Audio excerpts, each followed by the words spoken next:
अमित जी, थोड़ी सी बात करते हैं साउथ इंडिया की, जहां पे कि मोदी जी का बहुत बड़ा फोकस रहा है। पिछले 2-3 महीनों से वहां बहुत बार गए हैं। आप लोगों को भी उम्मीद है कि इस बार साउथ इंडिया में भारतीय जनता पार्टी की परफॉर्मेंस बहुत अच्छी होगी।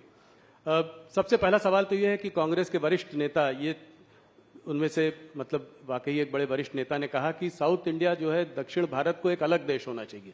पहले तो मैं जानना चाहता हूं कि आप इसके बारे में क्या कहना चाहेंगे। देखिए, इसका जवाब तो सच अर्थ में राहुल जी को देना चाहिए। आज तक कांग्रेस ने उस नेता के बयान से कन्नी नहीं काटी। देश की जनता तो मान रही है, कांग्रेस का पॉलिसी है कि इस देश का 2 टुकड़ा होना चाहिए, साउथ इंडिया और नॉर्थ इंडिया जी। मगर राहुल बाबा, आप चिंता मत करो। अब भारतीय जनता पार्टी इतनी ताकतवर है, कांग्रेस दूसरी बार इस देश का विभाजन नहीं कर पाएगी। कभी ये देश के टुकड़े हम नहीं, ये नहीं हो सकता। क्या कर रहे हैं आप? चुनाव जीतने के लिए 2 देश बनाने की बात कर रहे हैं। और क्या होगा इस पार्टी को?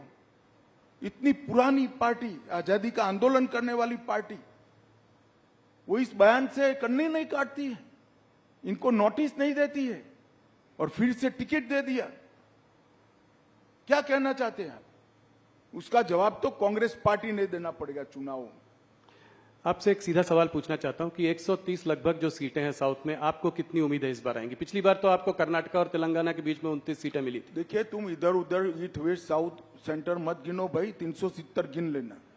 नहीं, 370 में नॉर्थ में तो बहुत सारे प्रदेशों में आपकी करीब करीब पूरी सीटें हैं। तो मैं कह रहा हूं कि एडिशनल 70 सीटें कहां से आएंगी? ऐसा है भाई, जब मैं 300 कहता था तब भी तुमने, राहुल जी, मुझे ये सवाल 2019 में पूछा था कि तुम लाओगे कहां से। मैंने कहा काउंटिंग के दिन दोपहर को बता दूंगा, और हमारी 300 पार हो गई। इस बार भी मैं कहता हूं, काउंटिंग को 12 बजे मुस्कुराते हुए चेहरे पर कहना, मोदी का वादा पूरा हुआ, लक्ष्य पूरा हुआ, भाजपा 370 पार।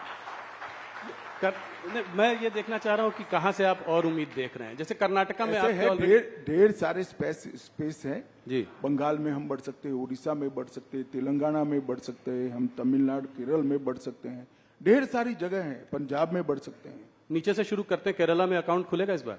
भाई, मैं आपको कहता हूं, आप पिसमिल अकाउंट में मत जाओ राहुल बाबू। आप 370 गिन लेना। मैं उस दिन आपके शो पर आऊंगा और बताऊंगा कि हमने कहा था देश की जनता के आशीर्वाद से, और इसमें भाजपा का कोई पराक्रम नहीं है।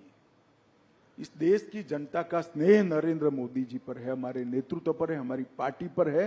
वो ही वोट में कन्वर्ट होगा, वो ही सीट में कन्वर्ट होगा और 370 पार हो जाएगा। तो आप ओडिशा के बारे में तो कुछ बताइए कि साथ में है या नहीं साथ में? अलग अलग लड़ रहे हैं कि साथ में लड़ेंगे? पांडियन जी यहां आए थे, उन्होंने कहा कि सब प्रधानमंत्री के हाथ में है। अभी तय नहीं हुआ है, राष्ट्रीय अध्यक्ष जी हमारे तय करेंगे, परंतु इतना निश्चित है कि हम उड़ीसा में हमारी स्ट्रेंथ बहुत बड़ी करने जा रहे हैं। उड़ीसा की जनता का मोदी जी के प्रति जो प्यार है, वो हमारे कार्यकर्ता बिल्कुल उष्मा के साथ और विनम्रता के साथ उसका स्वीकार भी करते हैं, इसको फील भी करते हैं। सीटें बढ़ेंगी पिछली बार से लोकसभा चुनाव में, और विधानसभा में क्या होगा? निश्चित रूप से विधानसभा लोकसभा दोनों में बड़ी बढ़ोतरी होगी, और चुनावी पंडितों की गिनती से कई गुना ज्यादा सीटें भारतीय जनता पार्टी की। उड़ीसा में सरकार बनाने की हालत में है आप लोग? कुछ भी हो सकता है, पहले तय हो जाए कि हम साथ में जा रहे हैं या अकेले जा रहे हैं। साथ में जाएंगे तो बीजू बाबू नेता है, तो स्वाभाविक रूप से हम साथी के रूप में लड़ेंगे। अकेले जाएंगे तो हम सरकार बनाने के लिए ही लड़ेंगे। पांडियन जी ने एक अच्छी अजीब सी बात कही। उन्होंने कहा कि देखिए, सेंटर में बीजेपी को बीजेडी की जरूरत नहीं है और स्टेट में बीजेडी को बीजेपी की जरूरत नहीं है। क्या इस बात से आप सहमत? देखिए, गठबंधन हमेशा जरूरियात के आधार पर नहीं होता। हमें ढेर सारी पार्टियों ने ये पूरे 5 साल में राष्ट्रीय हित के जो मुद्दे थे, इसमें इश्यू बेस्ड समर्थन पार्लियामेंट में दिया है। चाहे 370 हो, पहले चाहे जीएसटी करना था, चाहे बॉन्ड हो, बॉन्ड भी कांग्रेस ने विरोध नहीं किया था जी, उस वक्त नहीं किया था जी, मगर इश्यू बेस्ड समर्थन हमें ढेर सारी पार्टियों ने दिया है।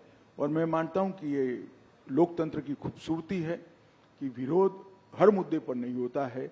जो मुद्दा देश हित में होता है, इसका समर्थन इरिस्पेक्टिव ऑफ पार्टी पॉलिटिक्स करना चाहिए, सबने करना चाहिए। दो प्रदेश जहां पे चुनाव इंटरेस्टिंग हो सकता है वो है बिहार और महाराष्ट्र। थोड़ा उस पर बात करूंगा। बिहार पे आपने फिर एक बार, पलटू राम जी तो पलटी मारते रहते हैं, इस बार आपने भी पलटी मारी और उनको आपने 16 सीटें दे दी। देखो भैया, हमने नहीं मारा है पलटी, नीतीश बाबू हमारे साथ ज्वाइन हुए। हम तो जहां थे वहां ही थे जी। हम गंगा किनारे वो पलट थे, के वापस फिर आ हम गए। गंगा किनारे ही थे, गंगा किनारे ही रहे, कोई हमारे साथ आकर मिला पर 16 सीटें उनको दे दी आपने। नहीं। वो तो बिहार यूनिट का नेगोशिएशन का जो नतीजा है वो आपके सामने है। हम पहली बार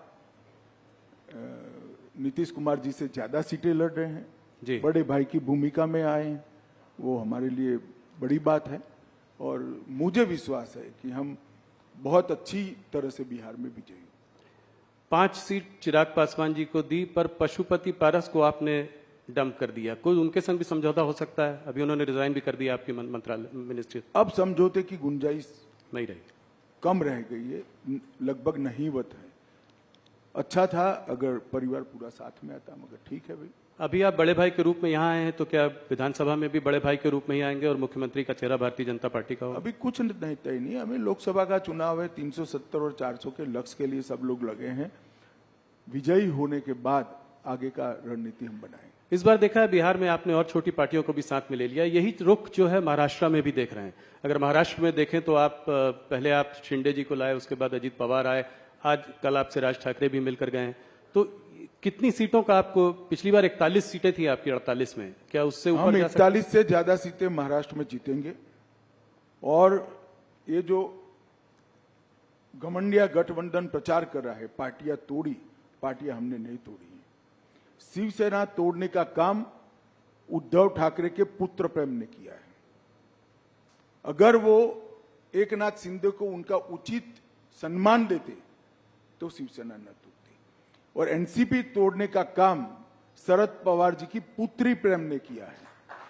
अगर वो अजित पवार को उनका उचित सम्मान देते तो आज वो उनके साथ ही होते, हमारे साथ थोड़ी ना आते। वो तो सरकार में थे सब। मगर जब आप पुत्र पुत्री के मोह में अंध हो जाते हो तब पार्टियां टूटती है। इसका आरोप हम पर नहीं लगाना चाहिए। कितनी सीटों पर लड़ेंगे आप? 30 के आसपास आप, क्या क्या डिवीजन हुआ है? अभी तय नहीं हुआ है, मगर स्वाभाविक रूप से महाराष्ट्र में हम सबसे बड़ी पार्टी होगी। और उसके बाद शिंदे और उसके शिंदे सेना और उसके बाद अजित पवार। हाँ, कमोबेश यही होगा। कह रहे हैं लोग कि 30 नंबर के ऑफ लगभग नंबर ऑफ सीट अभी तय नहीं हुई। पंजाब में क्या है? अकाली दल से कभी हाँ कभी ना बातचीत, कोई कहीं कोई एग्रीमेंट कुछ हुआ है? कैप्टन अमरिंदर सिंह और देखिए, ये आप जिस तरह से सवाल पूछे, कभी हाँ कभी ना है ही नहीं। अभी नेगोशिएशन चल रहा है। तो नेगोशिएशन में तो एक ऑफर होती है, हम काउंटर ऑफर देते हैं, वो काउंटर ऑफर देते हैं, हम ऑफर देते हैं, ये चलता है। इसको हाना में नहीं देखना चाहिए। तो उम्मीद है कि मुझे लगता है 2-3 दिन में स्थिति स्पष्ट हो जाएगी। पर आप लोग चाहते हैं कि साथ में लड़ें, ये स्वाभाविक। हम तो चाहते हैं कि हमारे एनडीए के सारे साथी हमारे साथ हो, फिर से एक बार सारा एनडीए संपूर्ण बने। परंतु भारतीय जनता पार्टी का उचित हिस्सा और हमारे कार्यकर्ताओं का सम्मान, वो भी हमारी चिंता का विषय होता है। तो हरियाणा में दुष्यंत चौटाला से बाद में फिर से समझौता हो सकता है? दरवाजे बंद नहीं है, एनडीए में रह सकते हैं। अभी तो आपने बहुत जल्दी होगी। अभी तो वो हमसे अलग हुए हैं, उन्होंने अपनी सीटें लड़ने का ऐलान किया है। तो अब तो आमने सामने चुनाव लड़ेंगे और जब नतीजे आएंगे तब देखेंगे। मगर अभी तो हम आमने सामने ही चुनाव लड़ रहे हैं। 2-3 सवाल इन्हीं मुद्दों पर और प्रदेशों पर। और आंध्र प्रदेश और तेलंगाना में आप इस बार अपनी पोजीशन को कैसे देखते हैं? क्या पिछली बार से स्ट्रांग रहेंगे आप तेलंगाना में? निश्चित रूप से जिस प्रकार का स्वागत पलक पावड़े बिछाकर दक्षिण भारत की जनता मोदी जी का कर रही है, वो भारतीय जनता पार्टी के लिए उत्साहवर्धन करने वाली बात है। पहली बार भाजपा के किसी नेता को इतना सकारात्मक उत्साहजनक प्रतिसाद देश की जनता के, दक्षिण भारत की जनता से मिल रहा है। वो हमारे लिए बहुत आनंद का विषय है, उत्साह बढ़ाने वाला विषय है। मैं निश्चित रूप से मानता हूं कि दक्षिण के सभी 5 राज्यों में हमारी पोजीशन और कंसोलिडेट होगी, हम मजबूत होंगे और बढ़कर आएंगे। न केवल हम, हमारे साथी दल भी बढ़ेंगे। वेस्ट बंगाल की बात मैं थोड़ा सा करना चाहता हूं। वहां संदेशकाली के बाद आपकी स्थिति पिछली बार 18 सीटें आई थी और लोग मान नहीं रहे थे कि आपने मुझसे इंटरव्यू में कहा था कि बहुत अच्छी स्थिति है। हम लोग सोच रहे थे कि 18 सीट नहीं, पर आप 18 सीट लेके आए। इस बार आपको क्या लगता है, इससे बढ़ेगी और इसका क्या कारण है? मैं बॉटम का आंकड़ा भी कह देता हूं जी, क्योंकि चुनाव काफी बाकी है, वहां 7 चरण में चुनाव होना है। बॉटम का आंकड़ा हमारा 25 है। 25 से ज्यादा सीट हम निश्चित रूप से बंगाल में जीतेंगे। इस बार बंगाल में भारतीय जनता पार्टी सबसे बड़ी पार्टी बनकर उभरी। 25 सीटें, बड़ा वो है। 25 से ज्यादा। 25 से ज्यादा। तो ये कैसे होगा? ये आपका जो साउथ ईस्ट बंगाल में जो है आप काफी वीक हैं। पिछली बार आपको शायद सिर्फ 2 ही सीट मिली थी वहां 18 सीटों पे।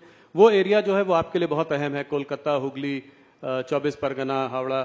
तो वहां पे कैसे करेंगे ये? वहां पे आपका संगठन भी उतना शायद स्ट्रांग नहीं है। देखिए, 2017 से भारतीय जनता पार्टी ने लगातार पश्चिम बंगाल में संगठन का भी विस्तार किया है और चुनावी सफलता के आंकड़ों में भी विस्तार किया है।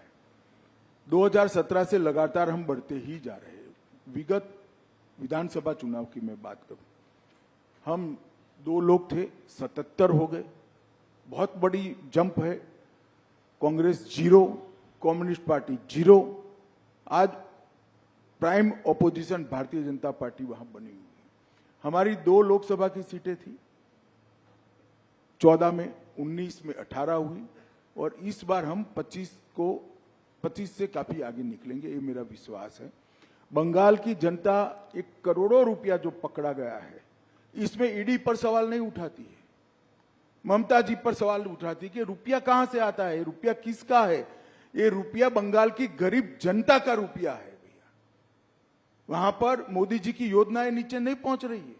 डर है उनको कि इस योजना से मोदी जी लोकप्रिय हो जाएंगे। क्या दोष है बंगाल के गरीब लोगों का? क्यों 5 लाख तक का उनको स्वास्थ्य की सुविधाएं नहीं मिल रही? क्यों अनाज उनका कालाबाजारी में बेचा जा रहा है?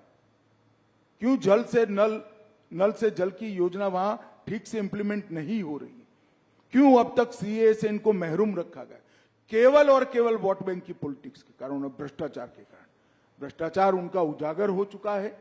बंगाल की जनता के सामने ममता जी एक्सपोज हो चुकी है।